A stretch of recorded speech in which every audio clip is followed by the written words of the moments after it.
के खिलाफ जो कंप्लेंट हुई थी, क्या कहना है इस पर आपका?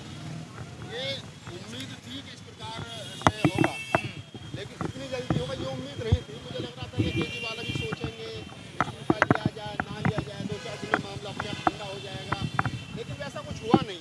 और इसके पीछे सबसे बड़ी बात यही है कि केजरीवाल कहीं ना कहीं जो वो सोच रहे हैं, मतलब अब ये देखिए दलित समाज के पाले में गेंद है। उनको सोचना पड़ेगा कि जो केजरीवाल बाबा साहब का मुखौटा लगा करके घूम रहे हैं, जो कहते हैं कि मैं तो बाबा साहब का सबसे बड़ा भक्त हूँ, जिन्होंने आदेश कर दिया कि सरकारी दफ्तर में बाबा साहब डॉक्टर अम्बेडकर के भगत सिंह की फोटो लगाई जाएगी, आज वो केजरीवाल पूरी तरीके से उनके जो चेहरे का रंग है, उनके चेहरे पर जो नीला रंग नकली रंग था वो उतर चुका है, क्योंकि केजरीवाल नंगे हो चुके हैं इस पूरे मामले में। अगर उनके किसी सवर्ण मंत्री के खिलाफ कोई कानूनी कार्रवाई होती है तो उसके साथ खड़े होते हैं। मनीष सिसोदिया के खिलाफ जांच चल रही है और एक मंत्री जेल में है, सत्येंद्र जैन जेल में है, लेकिन केजरीवाल उनका साथ नहीं छोड़ते हैं। लेकिन अगर राजेंद्र पाल गौतम ने कोई गुनाह नहीं किया है, जो 22 प्रतिज्ञा राजेंद्र पाल गौतम ने 5 अक्टूबर को दिल्ली के अम्बेडकर भवन पर दोहराई हैं, वही 5 प्रतिज्ञा अटल बिहारी वाजपेयी की सरकार में उस समय के जो कैबिनेट मंत्री थे सत्यनारायण जटिया साहब, उन्होंने बाबा साहब के सत्र में बोलियां में छाप करके बेची हैं। तो एक तरफ तो बीजेपी बाबा साहब की उन्हीं 22 प्रतिज्ञाओं को जो बेच रही है, कह रही है कि मैं ब्रह्मा विष्णु महेश को ईश्वर नहीं मानूंगा, ना उनकी पूजा करूंगा, मैं रामकृष्ण को ईश्वर नहीं मानूंगा, ना कभी उनकी पूजा करूंगा, और दूसरी तरफ में 12-15 साल 18 साल के बाद में कह रहे हैं कि साहब हमारी तो भावनाएं आहत हो गई। अब मैं तो समझ नहीं पा रहा हूँ कि अगर मंत्री जी ने ये कह दिया, बाबा साहब डॉक्टर अम्बेडकर ने 14 अक्टूबर 1956 को नागपुर में धम्म दीक्षा लेते वक्त ये बात कही कि मैं ब्रह्मा विष्णु महेश को ईश्वर नहीं मानूंगा, तो अब तक मान रहा था, अब नहीं मानूंगा भाई, अब मैं बुद्धिस्ट हो गया। तो जबरदस्ती थोड़ी आप किसी के कान पे पिस्टल रख के मनवाओगे भाई, है? तो ये इस्तीफा लिया गया है या बिल्कुल नहीं। अगर ऐसा कोई इस्तीफा दे देगा, अगर मंत्री जी इस्तीफा दिया है तो स्वीकार करना चाहिए था, मंत्री जी को मनाना चाहिए, तो मनाया नहीं ना, इस्तीफा स्वीकार कर लिया, तो इसका मतलब इस्तीफा। सवाल ये भी है ना, मंत्री जी ने क्यों इस्तीफा दिया? मैं वही कह रहा हूँ ना, इस्तीफा देने का दबाव बनाया जा रहा था, और अगर दबाव नहीं बनाया जाता तो कोई इस्तीफा नहीं देता। लोग तो यहाँ तक भी कह रहे हैं कि मनीष सिसोदिया ने लिखवाया ये इस्तीफा। जो भी लिखवाया है, जैसा भी लिखवाया है, मनीष सिसोदिया ने लिखवाया, किसी और ने लिखवाया हो, ये तो मंत्री जी बेहतर बता सकते हैं। लेकिन हम एक as a activist, as a पत्रकार ये कह सकते हैं पूरी जिम्मेदारी के साथ में कि आप इस बात को समझिए कि भावनाएं आहत हो रही हैं लोगों की। अगर इनकी माँ ने दूध पिलाया, मैं कह रहा हूँ, ये जितने हिंदू संगठन घूम रहे हैं ना, जो कह रहे हैं साहब हमारी भावनाएं आहत हो गई, अगर तुम्हारी माँ ने दूध पिलाया ना, तो बाबा साहब डॉक्टर अम्बेडकर पर मुकदमा करिए। राजेंद्र पाल गौतम पर मुकदमा करने से क्या होगा भाई? डॉक्टर अम्बेडकर ने 14 अक्टूबर 1956 को दीक्षा ली थी, तब कहा था कि मैं ब्रह्मा विष्णु महेश को ईश्वर नहीं मानूंगा। 8 लाख लोगों के साथ में कहा था, अकेले ने नहीं कहा था। करो ना मुकदमा। अरे एक तरफ तो बीजेपी खुद जो है वो बाबा साहब की 22 प्रतिज्ञा सत्र में बोली में छाप करके बेच रही है, और दूसरी तरफ कह रही हमारी भावनाएं हाथ हो गई। तो बड़ी बड़ी रैलियों में कहते हैं बाबा साहब का भक्त हूँ, बाबा साहब के फोटो लगवाइए। देखिए बाबा साहब के लिए खड़े भी नहीं हुए। बाबा साहब का भक्त होना एक अलग चीज है, बाबा साहब की बातों पर को मानना या बाबा साहब के बताए हुए मार्ग पर चलना एक अलग चीज है। तो केजरीवाल जी जो वो बाबा साहब के भक्त हैं, भक्त तो मोदी जी भी कहते हैं कि मैं बाबा साहब का भक्त हूँ, लेकिन भक्तों तो फिर सीधे वाला हाथ आगे खड़े करके कहो ना कि मैं रामकृष्ण को ईश्वर नहीं मानूंगा। बाबा साहब की पहली सीढ़ी है, सारे भाग जाएंगे जितने अंधभक्त घूम रहे हैं। बाबा साहब को पचाना बड़ा कठिन है भाई। इस देश के अंदर आरएसएस और बीजेपी अगर कोई हजम नहीं हो रहा है तो वो डॉक्टर अम्बेडकर हजम नहीं हो रहा है, वो गौतम बुद्ध हजम नहीं हो रहे हैं। क्यों हजम नहीं हो रहे हैं? गौतम बुद्ध आज भी 2500 साल के बाद में प्रासंगिक हैं, और उनको लोग स्वीकार कर रहे हैं, उनकी बताए हुए रास्ते पर चल रहे हैं। और अगर उनको हिंदू धर्म नहीं पचा पा रहा तो वो इसलिए नहीं पचा पा रहा, कबीर को नहीं पचा पा रहा, अम्बेडकर को नहीं पचा पा रहा, बाकी सबको पचा लिया उन्होंने। ये 3 गले की हड्डी बनी हुई है, और सबसे ज्यादा बाबा साहब डॉक्टर अम्बेडकर की जो 22 प्रतिज्ञा वो गले की हड्डी बनी हुई है। आरएसएस रफू कर ही नहीं सकती उसको, बीजेपी रफू कर ही नहीं सकती, कैसे कर लोगे आप बताओ? तो ये तो 2 चेहरे हैं। लेकिन 22 प्रतिज्ञाओं में कहाँ हिंदू देवी देवताओं का अपमान हो रहा है? नहीं, उनको लग रहा है ना अपमान है भाई। आप मैं तो एक बड़ी सी बात कह रहा हूँ, दलित मंदिर में जाए तो पिटाई, घड़ा छू ले तो पिटाई, मंदिर की सीढ़ियों पे बैठ करके आप राष्ट्रपति से पूजा करवा रहे हो, आप कोई दलित लड़कियों का बलात्कार हो रहा है, अगर वो मूर्ति को छू दे कोई दलित महिला तो उसकी हत्या की जा रही है पीट करके, घोड़ी चढ़े तो पिटाई। अरे तुम्हारे देवता को माने तो पिटाई, उसने कसम खाली मैं तुम्हारे देवता को नहीं मानता तो पिटाई। तुम चाह क्या रहो भैया, पहले तय तो कर लो। अगर तुम्हें ये जगह नहीं हमारे देवता को पूजे तो बनाओ ना पुजारी। लेकिन आम आदमी पार्टी में 11 विधायक और एससी के वो भी इनके साथ नहीं आ रहे हैं। हाँ कोई बात नहीं, धीरे धीरे सारे पिटेंगे। ये 11 नहीं, मैं कह रहा हूँ देश के अंदर 1044 दलित समाज के विधायक हैं, ये सारे पिटेंगे। बाबा साहब ने जो राजनीतिक आरक्षण दे रखा, मैं कह रहा हूँ सरकार से मेरी अपील है ये खत्म होना चाहिए। जिस दिन ये खत्म हो गया ना, फिर ये अकल ठिकाने आ जाएगी, किसी गाँव के प्रधान नहीं बनेंगे। फिर इनको सबको पता चल जाएगा किसी कितनी औकात है। मंत्री साहब को भी विरोध करना चाहिए केजरीवाल का? नहीं, मंत्री साहब का व्यक्तिगत डिसीजन है, वो विरोध करेंगे नहीं करेंगे। अभी तो मंत्री साहब ये कह रहे हैं कि मेरे नेता केजरीवाल जी हैं। जब मंत्री साहब के साथ खड़े नहीं हुए हो तो देखिए, खड़े होना ना होना उनकी आपस में क्या बातचीत हुई है वो दोनों बेहतर जानते हैं। ये बात की बात है, इनके भविष्य के गर्म है। लेकिन मैं वर्तमान समय जो है उसमें ये दावे के साथ कह सकता हूँ कि वर्तमान समय में आप इस बात को समझिए। इस्तीफा तो अभी लिया ना, देखिए अभी की बात मैं गजेंद्र जी वही बात कह रहा हूँ कि आप इस बात को समझिए, इस सच को स्वीकार कीजिए। अभी आप इस सच को स्वीकार कीजिए कि अगर इस्तीफा लिया है, इस्तीफा हुआ है, तो इसके पीछे दो तीन कारण स्वीकार हो गया ना, तो आप इस बात को ये कहिए कि इस्तीफा लिया गया था और मजबूरी में दिया गया है। आप इसको ऐसे भी देख सकते हैं। लेकिन मैं यही कह रहा हूँ कि जो लोग ये कह रहे हैं कि हमारी भावनाएं आहत हो गई, या जो आपका कहना है कि 11 जो MLA और है वो साथ में खड़े नहीं हो रहे। अब पता है इस देश की समस्या क्या है, इस देश की और खासतौर से शेड्यूल कास्ट की समस्या क्या है? आधे से ज्यादा 11 में से तो ये लग रहा है कि अगला नंबर मंत्री बनने का किसका है, मैं क्यों बोलूं, ठीक है ना। लेकिन ये जब एक मुर्गा कटता है ना तो बाकी के मुर्गे पीछे घुटते हैं। सब नंबर सबका आना है। ये जितने घूम रहे हैं ना का मेरा नंबर नहीं आएगा, सबका नंबर आना। अरे कितने संदीप कुर्बान होंगे भाई, कितने राजेंद्र कुर्बान होंगे। बाबा साहब डॉक्टर अम्बेडकर के रास्ते पर चलना उतना आसान नहीं है जितना लोग समझ रहे हैं। कि अब चले ना मंत्री जी, कुर्सी गई, वो तो बहादुर सिपाही है। बाबा साहब का कहते हैं मुझे कोई दिक्कत नहीं, वो तो पहले भी कहते थे कुर्सी रहना से मूवमेंट चलना चाहिए।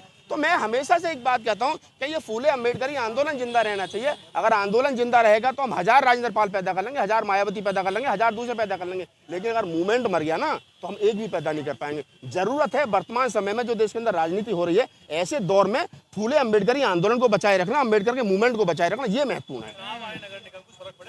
बिल्कुल पढ़ना चाहिए। मैं तो कह रहा हूँ अगर सही मायने में देखो मंत्री जी का व्यक्तिगत डिसीजन है वो क्या लेंगे, लेकिन नहीं डर नहीं है ना। मैं वही कह रहा हूँ ना, अगर इस देश की राजधानी दिल्ली में 25% शेड्यूल कास्ट है, अगर एक औसत मान लिया जाए तो 25% शेड्यूल कास्ट में की वोट से और मुसलमानों की वोट से ही तो बने केजरीवाल साहब। और तो किसी ने वोट दिया नहीं, सवर्णों का तो वोट बीजेपी को गया सीधा सीधा। अगर वो वोट केजरीवाल, अब भी 25% शेड्यूल कास्ट अपने मंत्री का अपमान होने के बाद में, और केजरीवाल साहब बीजेपी के दबाव में आकर के अपने मंत्री का इस्तीफा मांग लेते हैं, और उसके बाद में सारा मीडिया, सारा सिस्टम, सारा खामोशी के साथ में बना रहे, और मेन स्ट्रीम मीडिया कहेगा देखो साहब हम तो जीत गए, या बीजेपी के नेता के साहब हम तो जीत गए, हमने तो क्या नाम है इस्तीफा करवा दिया। तो आप इस बात को समझिए कि वो लोग हावी हो रहे हैं। और ऐसे में पहले तो मैं समाज से अपील करूंगा कि समाज के लोग राजेंद्र पाल गौतम के साथ खड़े हो।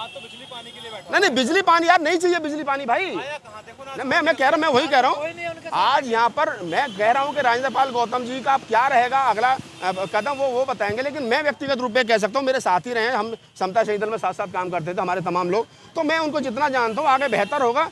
और समाज को अब सोचना चाहिए क्या ऐसी स्थिति में भी केजरीवाल को वोट देना है, और दोगे तो क्या मुद्दा है आपके पास में। ठीक है, ठीक है, ठीक है, ठीक है, शांत रहिए, शांत, ठीक है। आप जी राजेंद्र जी का जो स्पष्टीकरण साफ नहीं होना चाहिए कि इन्हें जो है अब साफ तौर पर उनका सामने आ जाना चाहिए।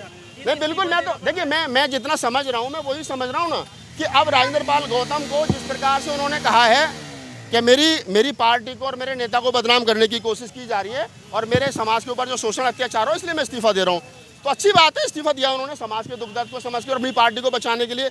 लेकिन क्या उस पार्टी को बचाना चाहिए क्या जो पार्टी वर्तमान में और ऐसी स्थिति में उनके साथ नहीं खड़ी है, जबकि दूसरे सवर्ण मंत्रियों के साथ में खड़ी है जिनके ऊपर गंभीर आरोप लगे, शराब घोटाले के आरोप लगे और आरोप नकली डिग्री का आरोप लगे, 1000 करोड़ का आरोप लगा उनके, हाँ जितेंद्र के ऊपर, तो उनके साथ तो केजरीवाल जी खड़े हैं, उनको तो नहीं हटाया। लेकिन अगर एक दलित मंत्री के ऊपर 4 लफंगे खड़े होकर के लाल झंडा लेकर के कह देते हैं कि साहब हमारी भावनाएं आहत हो गई, तो इससे इस्तीफा मांग लिया जाता है। तो सोचना चाहिए ना। केजरीवाल कह रहे हैं कि ये सब असुर हैं, कंस की औलाद हैं जो इस तरह की बात करते हैं। हाँ तो वो अब देखो ना, जय श्री राम का नारा भी लगा रहे हैं। वो आप इस बात को समझिए, इसको धार्मिक रंग दिया जा रहा है, किसी को सुर बताया जा रहा है, किसी को असुर बताया जा रहा है, किसी को, अब कौन सुर है कौन असुर है, इतिहास में जाएंगे तो सुर असुर का भी पता चल जाएगा आपको।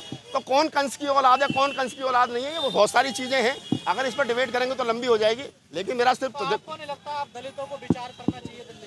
देखिए दलित दिल्ली के बड़े भोले हैं। मान्यवर साहब काशीराम ने एक बात कही थी कि यहाँ अपनी दाल नहीं गलेगी, चलो यूपी की ओर, तब काशीराम साहब फेल हो गए। बीच में थोड़ा समाज तैयार हुआ, 14-15% वोट तैयार हुआ, बाद में वो भी बिखर गया, झाड़ू के साथ में चला गया पानी और बिजली के चक्कर में। तो मेरा कहने का मतलब ये है कि वोट किसको देगा ये आदमी का लोकतांत्रिक स्वतंत्र अधिकार है, लेकिन विचार करना चाहिए कि जहाँ आपके मंत्री का मान सम्मान नहीं है, केजरीवाल जी वहाँ खड़े हो जाते हैं जहाँ सवर्ण मंत्रियों पर गंभीर आरोप लगते हैं, नकली डिग्री का आरोप लगते हैं, 16,000 करोड़ का और इसका नाम है उप मुख्यमंत्री पर आरोप लगते हैं, वहाँ वो उनके साथ खड़े। लेकिन अगर 4 लफंगे आकर के टीवी पर डिबेट करने के बाद में कहते हैं हमारी भावनाएं आहत हो गई, हिंदू धर्म की भावनाएं आहत हो गई, जबकि ये भावनाएं खुद इन्होंने छाप करके भेज रखी है। 17 में वॉल्यूम में अटल जी की सरकार में छाप करके बेची गई है। थावरचंद गहलोत ने छाप करके बेची है, ये खुद कह रहे हैं। अब वहाँ गुजरात में छाप रहे हैं कि साहब कि उसने ये कह दिया। अब इनकी भावना तो राम हो गया, जो धर्म है ना वो बीजेपी के लिए राजनीति है, धर्म से उनको कोई लेना देना है नहीं। सही मायने की बात ये है। तो हमारे लोगों को खुद सोचना चाहिए कि वो क्या करेंगे क्या नहीं करेंगे। जब हमारे मंत्री के साथ में सिस्टम नहीं खड़ा, सरकार नहीं खड़ी है, सरकार के बड़े नुमाइंदे नहीं खड़े, केजरीवाल जी नहीं खड़े, तो उनको भी सोचना चाहिए कि वो मंत्री जी के साथ आकर के खड़े हों और मंत्री जी की हिम्मत बढ़ाएं। वो हम तो पहले दिन से कह रहे हैं इसकी कच्चा जो वो खाकी तो है नीचे केजरीवाल का, नीला थोड़ा ही है। केजरीवाल का जो कच्चा वो भी तो RSS का ही है, आया तो उसी पाठशाला से ये भी। अरे बाबा साहब को पढ़ाया जाए। अरे बाबा साहब को पढ़ाया जाए तो पढ़ाओ ना। बाबा साहब की 22 प्रतिज्ञा भाई किसने मना किया है? पढ़ाओ बाबा साहब को, किसने मना करा है? बाबा साहब को हजम करना उतना आसान नहीं है भाई। आपके पड़ोस में खड़े कह रहे हैं केजरीवाल की बात मत करो। हाँ तो वो करेंगे, वो पार्टी कार्यकर्ताओं में मुझे कोई लाल बत्ती थोड़ी चाहिए, मैं तो बोलूंगा। आने वाले चुनाव में क्या असर पड़ेगा इस पूरे पड़ेगा, लोगों को तैयार करना चाहिए, मंत्री जी को लोगों को तैयार करना चाहिए, समाज को तैयार करना चाहिए। लोगों को फर्क पड़ेगा क्यों नहीं पड़ेगा?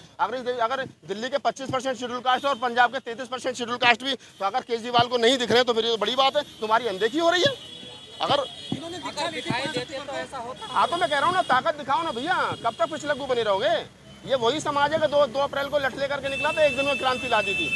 ये हाथी के जैसा समाज है, या तो ताकत का एहसास नहीं होता तो फिर आगे पीछे कुछ बचता नहीं है, सुपड़ा साफ कर देते हैं ये। 5 अक्टूबर को जिन्होंने दीक्षा ली थी, जो अंत हैं वो भी नजर नहीं आ रहे हैं आज यहाँ। कोई बात नहीं, सब नजर आएंगे, रुक जाओ, अभी आह्वान होगा, सब लोग नजर आएंगे, यही नजर आएंगे।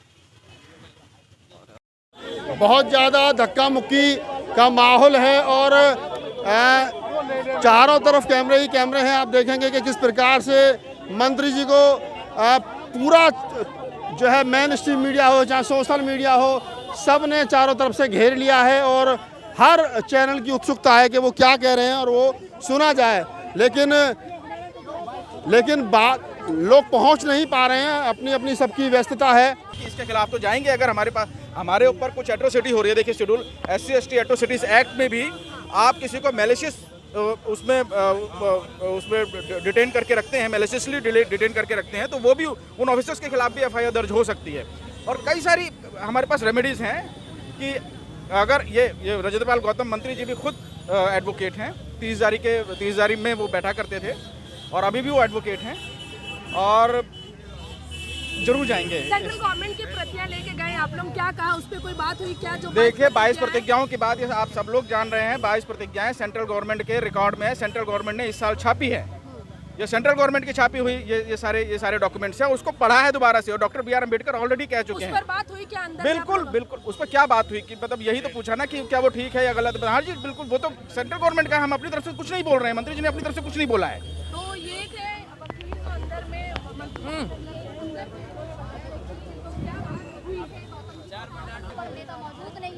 हेलो, तो मंत्री जी बाहर निकल करके आए हैं और मीडिया ने पूरा उनको घेर रखा है। और मेन स्ट्रीम मीडिया हो चाहे सोशल मीडिया हो चाहे प्रिंट मीडिया हो चाहे फेसबुक यूजर हो फॉलोवर्स हो, वो तमाम लोगों ने उनको घेर रखा है और वो जानने की उनमें उत्सुकता है कि आखिरकार अंदर जो पुलिस ने पूछताछ की है वो क्या की है। अभी हम भी उनसे मिलेंगे और उनका इंटरव्यू करेंगे और उनसे पूछने की कोशिश करेंगे कि आखिर अंदर उनसे क्या बातचीत हुई है। बाबा साहब द्वारा दी गई 22 प्रतिज्ञाओं पर जो विवाद है उस विवाद को अभी DCP के यहाँ जो लिखित रूप में स्टेटमेंट दी गई, DCP का क्या कहना है, प्रशासन का क्या कहना है, पुलिस ने किस तरीके का बिहेव उनके साथ में किया, तो सारी चीज़ें जो हैं वो अभी हम उनसे बातचीत करेंगे जैसे वो फ्री होंगे और फिर मैं अपने तमाम दर्शकों को बताऊंगा कि आखिरकार उनके साथ में थाने में क्या बातचीत हुई है। तब तक आप जुड़े रहिए हमारे साथ में और देखते रहिए बोल 85।